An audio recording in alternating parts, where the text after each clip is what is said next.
MDH ಜನ ಮಸಾಲಾ. ಈಗ ಕಡಲೆ ಇರಲಿ, ಹಲಸಂಡೆ ಬೀಜ, ಕಪ್ಪು ಕಡಲೆ ಅಥವಾ ಬಿಳಿ ಕಡಲೆ, ಎಲ್ಲವೂ ಸ್ವಾದಿಷ್ಟವಾಗುತ್ತೆ.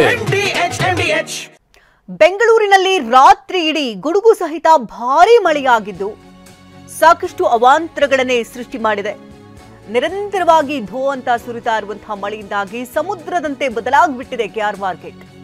ಪ್ರವಾಹದಲ್ಲಿ ಕೊಚ್ಚಿ ಹೋಗಿದೆ ಹೂವಿನ ರಾಶಿ. ಪ್ರಮುಖ ರಸ್ತೆಗಳೇ ಜಲಾವೃತ ಆಗಿದ್ದು ವಾಹನಗಳೆಲ್ಲವೂ ಕೂಡ ನೀರಿನಲ್ಲಿ ಮುಳುಗಿ ಹೋಗಿದೆ. ಬೆಂಗಳೂರಿನ ಹಲವು ಏರಿಯಾಗಳಲ್ಲಿ ಮಳೆಯಿಂದ ಸಾಕಷ್ಟು ಅವಾಂತರವೇ ಆಗಿದೆ. ವರ್ತೂರು, ಕೆಆರ್ಪುರಂನಲ್ಲೂ ಕೂಡ ಮಳೆ ದೊಡ್ಡ ಮಟ್ಟದಲ್ಲಿ ಅವಾಂತರವನ್ನ ತಂದಿಟ್ಟಿದೆ. ಬೆಂಗಳೂರಿನಲ್ಲಿ ರಾತ್ರಿ ಸುರಿದಂತಹ ಮಳೆಯಿಂದಾಗಿ ಅನೇಕ ಸಮಸ್ಯೆಗಳನ್ನ ತಂದೊಡ್ಡಿದೆ. ದೃಶ್ಯಗಳಲ್ಲೂ ಕೂಡ ಗಮನಿಸ್ತಾ ಇದ್ದೀರಿ. ರಿಚ್ಮಂಡ್ ಟೌನ್ನ ದೃಶ್ಯಗಳಿದು. ಇದು ರಸ್ತೆ ಇದೆಯೋ ಅಥವಾ ಅಲ್ಲಿ ಕೆರೆಯಂತೆ ಭಾಸವಾಗ್ತಾ ಇದೆ. ರಸ್ತೆ ಯಾವುದು, ಅಲ್ಲಿ ಹಳ್ಳ ಕೊಳ್ಳಗಳು ಯಾವುದು ಕೂಡ ಗೊತ್ತಾಗದಂತಹ ಪರಿಸ್ಥಿತಿ. ಅಷ್ಟು ಮಟ್ಟಿಗೆ ಅಲ್ಲಿ ನೀರಿನಿಂದ ಸಂಪೂರ್ಣವಾಗಿ ರಸ್ತೆ ಜಲಾವೃತ ಆಗಿದೆ. ವಾಹನ ಸವಾರರಂತೂ ಹೈರಾಣಾಗಿ ಹೋಗಿದ್ದಾರೆ. ಆ ಭಾಗದಲ್ಲಿ ಒಂದು ಬದಿಯಿಂದ ಮತ್ತೊಂದು ಬದಿಗೆ ಸಂಚಾರ ಮಾಡೋದಕ್ಕೂ ಕೂಡ ಕಷ್ಟವಾಗ್ಬಿಟ್ಟಿದೆ. ಅಲ್ಲಲ್ಲಿ ವಾಹನಗಳು ಕೆಟ್ಟು ನಿಲ್ತಾ ಇತ್ತು. ಯಾವ ಕಡೆ ಹೋಗ್ಬೇಕಂತ ಕೂಡ ಗೊತ್ತಾಗದಂತಹ ಪರಿಸ್ಥಿತಿ. ಅಷ್ಟು ದೊಡ್ಡ ಮಟ್ಟದಲ್ಲಿ ಅಲ್ಲಿ ನೀರು ಬಂದು ಶೇಖರಣೆ ಆಗಿತ್ತು. ಎಲ್ಲಿ ಮ್ಯಾನ್ಹೋಲ್ಗಳಿದೆ, ಚರಂಡಿಗಳಿದೆ, ಯಾವುದೂ ಕೂಡ ಗೊತ್ತಾಗದಂಥ ಪರಿಸ್ಥಿತಿಯಲ್ಲಿ ದ್ವಿಚಕ್ರ ವಾಹನ ಸವಾರರಂತೂ ಹೈರಾಣಾಗಿ ಹೋಗಿದ್ದಾರೆ. ನಿರಂತರವಾಗಿ ಸುರಿದಂತಹ ಮಳೆಯಿಂದಾಗಿ ಈ ರೀತಿ ಸಮಸ್ಯೆಗಳನ್ನು ತಂದೊಡ್ಡಿದೆ. ರಾತ್ರಿ ಪೂರ್ತಿ ಬಿಟ್ಟು ಬಿಡದೆ ಮಳೆ ಕಾಟವನ್ನು ಕೊಟ್ಟಿದೆ. ಇನ್ನೇನು ಕೆಲಸ ಮುಗಿಸ್ಕೊಂಡು ನೆಮ್ಮದಿಯಾಗಿ ಮನೆಗೆ ಹೋಗಿ ನಿದ್ದೆ ಮಾಡೋಣ ಅಂತ ಅಂದವ್ರಿಗೆ ದೊಡ್ಡ ಮಟ್ಟದ ಸಮಸ್ಯೆ ಇದು. ಕೆಆರ್ ಮಾರ್ಕೆಟ್ನ ದೃಶ್ಯಗಳು ನೋಡ್ತಾ ಇದ್ದೀರಿ. ಪಾಪ ಈ ಹೂವನ್ನೇ ಬಂಡವಾಳ ಹಾಕಿ ನಂಬ್ಕೊಂಡು ಜೀವನ ಮಾಡೋಂಥವರ ಪರಿಸ್ಥಿತಿ ಹೇಗಿರಬೇಡ ಹೇಳಿ.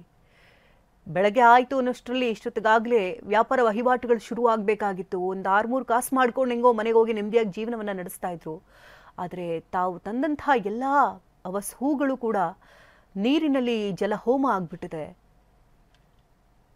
ಚರಂಡಿ ನೀರು, ಮಳೆ ನೀರು ಎಲ್ಲ ಮಿಕ್ಸ್ ಆಗಿ ಹೂವನ್ನು ರಾಶಿ ರಾಶಿಯಾಗಿ ಕೊಚ್ಕೊಂಡು ಹೋಗಿದೆ. ದಿನನಿತ್ಯದ ವ್ಯಾಪಾರಸ್ಥರಿಗಂತೂ ಇದು ದೊಡ್ಡ ಮಟ್ಟದ ಹೊಡೆತ. ಇದು ಬೆಳಗ್ಗೆ ನೋಡಿ ಸೊಪ್ಪು, ತರಕಾರಿ ಇದೆಲ್ಲವನ್ನ ಇಟ್ಕೊಂಡಿರ್ತಾರೆ ಕೆಆರ್ ಮಾರ್ಕೆಟ್ನಲ್ಲಿ. ಬೆಳಗ್ಗೆ ಒಂದು 3 ಗಂಟೆ 4 ಗಂಟೆಗೆ ಈಗಾಗಲೇ ವ್ಯಾಪಾರ ವಹಿವಾಟು ಶುರು ಆಗಬೇಕಾಗಿತ್ತು. ಆದರೆ ರಾತ್ರಿ ಸುರಿದಂತಹ ಮಳೆಯಿಂದಾಗಿ ಕಂಪ್ಲೀಟ್ ಆಗಿ ಫ್ಲೋಟಿಂಗ್ ಸಿಟಿ ರೀತಿಯಲ್ಲಿ ಬದಲಾಗ್ಬಿಟ್ಟಿದೆ ಕೆಆರ್ ಮಾರ್ಕೆಟ್. 4 ಕಾಸು ಜೇಬಿಗೆ ಇಳಿಸ್ಕೊಳ್ಳೋಣ ಅಂದರೆ ಅದು ಕೂಡ ಆಗಲ್ಲ. ಯಾಕಂದರೆ 10 ರೂಪಾಯಿ ಬಂಡವಾಳ ಹಾಕಿ ತಂದಿರ್ತಾರೆ. ಈಗ 100 ರೂಪಾಯಿ ತತ್ತಬೇಕಾದಂಥ ಪರಿಸ್ಥಿತಿ. ತಾವು ತಂದಿದ್ದಂಥ ಎಲ್ಲ ವಸ್ತುಗಳು ಕೂಡ ನೀರಿನಲ್ಲಿ ಹೋಮ ಆಗಿದೆ. ಎಷ್ಟೋ ವಸ್ತುಗಳು ನೀರಿನಲ್ಲಿ ಕೊಚ್ಕೊಂಡು ಹೋಗಿದೆ. ಅಲ್ಲಿ ಹೂ ಮಾರ್ಕೆಟ್ ಪರಿಸ್ಥಿತಿ ಅಂತೂ ಹೇಳತೀರಲಾಗ್ಬಿಟ್ಟಿದೆ. ಅಲ್ಲಿದ್ದಂತಹ ಹೂಗಳೆಲ್ಲವೂ ಕೂಡ ನೀರಿಗೆ ಆಹುತಿಯಾಗಿದ್ದು ಟಾರ್ಪಲ್ ಏನೋ ಮುಚ್ಚಿಟ್ಟಿದ್ದಾರೆ. ಆದರೆ ಟಾರ್ಪಲ್ ಮಟ್ಟಕ್ಕೆ ಅಲ್ಲಿ ನೀರು ಬಂದು ನಿಂತಿದೆ. ಚರಂಡಿ ನೀರು, ಈ ಮಳೆ ನೀರು, ಜೊತೆಗೆ ಗಬ್ಬು ನಾಡುವಂತಹ ಸ್ಮೆಲ್ ಬೇರೆ ಅಲ್ಲಿ. ಇದೆಲ್ಲವೂ ಕೂಡ ಹೂವಿನಲ್ಲಿ ಸೇರಿಕೊಂಡಿದೆ. ಹಾಗಾಗಿ ಅದನ್ನು ತೆಗೆದುಕೊಳ್ಳೋಕೆ ಬರೋರು ಕೂಡ ಹಿಂದೇಟು ಹಾಕ್ತಾರೆ. ನೋಡಿ ಇಲ್ಲಿ ಫ್ಲವರ್ ಶೋಗಳು, ಇದನ್ನ ಮನೆಯಲ್ಲಿ ಅಲಂಕಾರಿಕ ವಸ್ತುಗಳಾಗಿಡ್ತಾರೆ. ಈ ಹೂಗಳು ಅವು ಕೂಡ ನೀರಿನಲ್ಲಿ ತೊಯ್ದು ತೊಪ್ಪೆಯಾಗಿ ಹೋಗಿದೆ. ಅವರ ಪರಿಸ್ಥಿತಿ ಅಂತೂ ಆ ದೇವರಿಗೆ ಪ್ರೀತಿ ಅನಿಸುತ್ತೆ. ಯಾಕಂದರೆ ಅಷ್ಟು ಪ್ರಮಾಣದಲ್ಲಿ ಮಳೆ ಸುರಿತಾ ಇರೋದ್ರಿಂದಾಗಿ ದೊಡ್ಡ ಮಟ್ಟದ ನಷ್ಟ ಇದು. ಒಂದು ದಿನದ ಮಳೆ ಹೊಡೆತಕ್ಕೆ ಈ ರೀತಿ ಜನಜೀವನ ಅಸ್ತವ್ಯಸ್ತ ಆಗುತ್ತೆ ಅಂದರೆ 2-3 ದಿನ ಈ ರೀತಿ ಮಳೆ ಸುರಿದ್ರೆ ಏನು ಗತಿ ಅವ್ರದ್ದು ಅಂತ.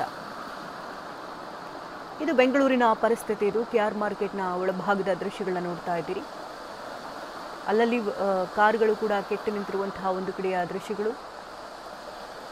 ಮತ್ತೊಂದು ಬದಿಯಲ್ಲಿ ಹೂವಿನ ಮಾರ್ಕೆಟ್ ಸಂಪೂರ್ಣವಾಗಿ ಜಲ ದಿಗ್ಬಂಧನಕ್ಕೆ ಒಳಗಾಗಿದೆ. ಫ್ಲೋಟಿಂಗ್ ಸಿಟಿ ರೀತಿಯಲ್ಲಿ ಕೆಆರ್ ಮಾರ್ಕೆಟ್ ಬದಲಾಗಿ ಹೋಗಿದೆ.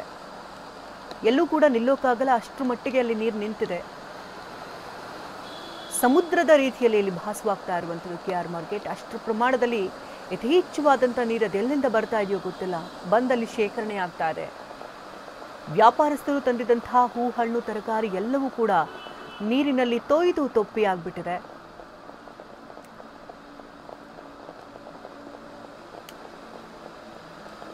ಮೊದಲಿನಿಂದಲೂ ಕೂಡ ಒಂದಷ್ಟು ದೊಡ್ಡ ಮಟ್ಟದಲ್ಲಿ ಕೂಗು ಕೇಳಿ ಬರ್ತಾ ಇತ್ತು.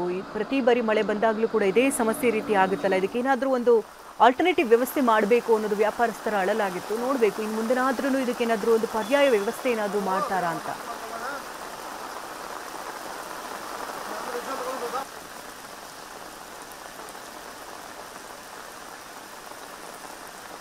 ಓಕೆ, ಇದು ನಾವು ದೃಶ್ಯಗಳನ್ನ ನೋಡ್ತಾ ಇದ್ದೀವಿ. ಈಗ ಲೈಫ್ ಸ್ಟೈಲ್ ಸರ್ಕಲ್ನ ದೃಶ್ಯಗಳಿದು.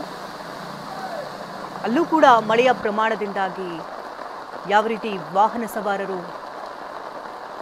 ಹಿಂಸೆಯನ್ನು ಪಡ್ತಿದ್ದಾರೆ ಅಂತ ನೋಡ್ತಾ ಇದ್ದೀರಿ.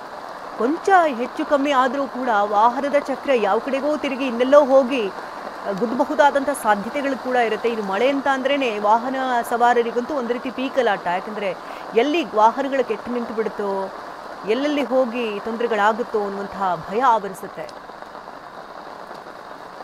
ಇನ್ನು ಪ್ರತ್ಯಕ್ಷ ವರದಿಯನ್ನು ಕೊಟ್ಟಿದ್ದಾರೆ ನಮ್ಮ ಪ್ರತಿನಿಧಿ ರಾಚುಪ್ಪ, ನೋಡೋಣ.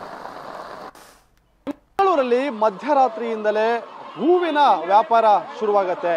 KR ಮಾರ್ಕೆಟ್ ಅಂದ್ರೆ ಬೆಂಗಳೂರಿನ ಹೂವಿನ ಮಾರುಕಟ್ಟೆ ಅಂತಾನೆ ಫೇಮಸ್. ಸದ್ಯಕ್ಕೆ ಸುರಿತಾ ಇರುವಂತಹ ಧಾರಾಕಾರ ಮಳೆಯಿಂದಾಗಿ ರಸ್ತೆ ಮೇಲೆ ನೀರು ಹರಿದುಕೊಂಡು ಬರ್ತಾ ಇದೆ. ಈ ಕಾರಣದಿಂದಾಗಿ ರಸ್ತೆ ಮೇಲೆ ಹೂವನ್ನ ಇಟ್ಟು ವ್ಯಾಪಾರ ಮಾಡಕ್ಕೆ ಆಗದಿರುವಂತಹ ಪರಿಸ್ಥಿತಿಯಲ್ಲಿ ಉಂಟಾಗಿರುವಂಥದ್ದು. ಮಳೆ ನೀರು ಏನು ರಸ್ತೆ ಮೇಲೆ ಹರಿದುಕೊಂಡು ಹೋಗ್ತಾ ಇದೆ, ಅದರಿಂದ ತಾವು ತಂದಿದಂತಹ ಹೂವನ್ನ ರಕ್ಷಣೆ ಮಾಡಿಕೊಳ್ಳಕ್ಕೆ ಆಗದೆ ಅಂದ್ರೆ ರಸ್ತೆ ಮೇಲೆನೆ ಬಿಟ್ಟಿರುವಂಥದ್ದು. ರಸ್ತೆ ಮೇಲೆ ನೀರು ಬಿಟ್ಟು ಏನು ಹೂವನ್ನ ಬಿಟ್ಟು ಅಂತ ಕಾರಣದಾಗಿ ಕೆಲವು ಹೂಗಳೆಲ್ಲವೂ ಕೂಡ ಕೊಚ್ಕೊಂಡು ಹೋಗಿರುವಂಥದ್ದು. ಇದು ಅದನ್ನ ಅಂದ್ರೆ ನೀರಿನಲ್ಲಿ ಮುಳುಗಡೆ ಆಗಿರುವಂತಹ ಒಂದಿಷ್ಟು ಹೂವನ್ನ ಮತ್ತೆ ತೆಗೆದುಕೊಳ್ಳುವಂತಹ ಒಂದು ಕೆಲಸವನ್ನ ಕೂಡ ಇಲ್ಲಿ ರೈತರು ಮಾಡ್ತಾ ಇರುವಂಥದ್ದು, ಹೂವಿನ ವ್ಯಾಪಾರಿಗಳು ಮಾಡ್ತಾ ಇರುವಂಥದ್ದು. ಬೆಳಿಗ್ಗೆ ಅಂದ್ರೆ ಮಧ್ಯರಾತ್ರಿಯಿಂದಲೇ KR ಮಾರ್ಕೆಟ್ನಲ್ಲಿ ಹೂವಿನ ವ್ಯಾಪಾರ ಜೋರಾಗಿರುತ್ತೆ.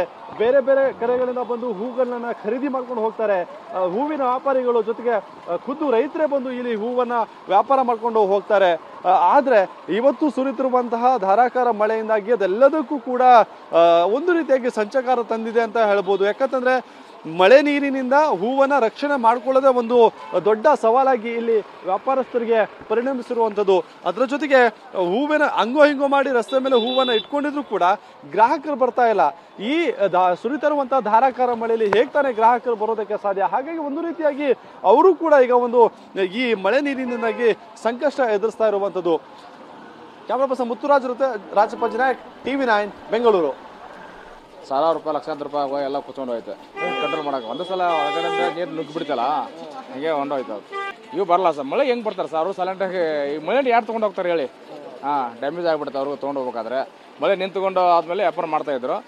ಇದು ಒಂದು ಸಲ ಎಂದೋಗ್ಬಿಟ್ಟದ ಇನ್ನು ಮಾರಕ್ಕಾಗ್ತದೆ ಸರ್, ತಕೊಳಲ್ಲ. ಎಷ್ಟೊತ್ತಲ್ಲಿ ಬಂದ್ರಮ್ಮ ನೀವು? ನಾವು 12 ಗಂಟೆಗೆ ಬಂದವ್ರಿ. ಎಲ್ಲಿಂದ ಬಂದಿದ್ದು? ಓಡ್ತೂರ್ನಕ. ಎಷ್ಟು ಹೂವು ತಂದಿದ್ದೀರಾ? ಎಲ್ಲ ಒಂದು 40,000 ಹೂವು ಅದೇ. ಹೂವು ಡೈಲಿ ಬರ್ತೀರಿ. 12 ವ್ಯಾಪಾರ ಆಗತ್ತೆ. ವ್ಯಾಪಾರ ಆಗ್ತದೆ. ಅದೇ ಮದುವೆಗಳಿದ್ರೆ ವ್ಯಾಪಾರ. ಹೂವೆಲ್ಲ ಇಲ್ಲೇ ತೆಗ್ದು ಇಲ್ಲೇ ಮಾರೋದು ನಾವು. ಎಷ್ಟು ತಂದಿದ್ರಿ ಅಂತ? 50,000. ಎಲ್ಲ ಓದುವ ಸುಮಾರು? ಹೌದು, ಎಲ್ಲ ಓದು ನೋಡಿ, ಎಲ್ಲ ನೀರಾಗ ಹೊಡ್ಕೊಂಡು ಹೋಗ್ತಾ ಐತೆ. ತಗೊಳ್ಳೋದೇ ಮಾರಿ ಹಿಂಸೆ. ಹೌದು, ತಗೊಂಡು ಮಾರೋದಲ್ಲ ಇಲ್ಲೇ, ಅದಕ್ಕೆ ಹಿಂಸೆ ಜಾಸ್ತಿ.